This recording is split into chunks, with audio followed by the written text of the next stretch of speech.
Well, welcome to our insights on Chapter 4 in our energy bus journey. Today, we find George and, well, he's on an emotional roller coaster. Joy's words are still bouncing around in his head, and I think she struck a nerve. Why? Because what she told him was the truth. And here's the thing, the truth has a way of following us around until we face it.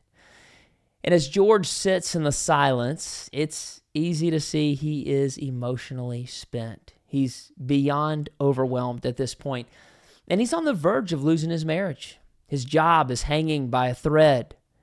And to top it all off, George doesn't even have a car to drive to work in. But that's when something powerful happens. The inner George speaks up. He says, you, the bus driver, was talking to you. You're the one with the failing marriage. You're the one who's about to get fired, who doesn't even have a car to drive to work and can't even put on your own shoes. You're the one living a soap opera. That's the truth that's been following George around. And this is a defining moment for George. He's learning that when you hit rock bottom, you've got two choices. The first is you can make excuses, or the second is you can take ownership and you can start climbing out. Now, George is starting to wake up to reality, but there's a problem. He's a little bit late. His boss has already noticed. His family's already noticed. And everyone else can see that George is off his game except George. And isn't that how it often works?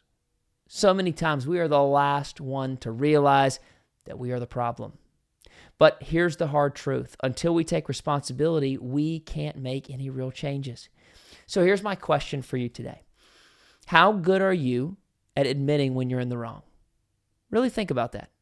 Do you brush it off, or do you take ownership and apologize and work through it? Because change begins the moment that we own our mistakes. When we stop blaming circumstances and recognizing that we are where we are because of our mindset and our behaviors, well, that's when we can start turning things around. So, will George be excited to see Joy again? I don't know. We're going to have to see tomorrow. I'll see you then.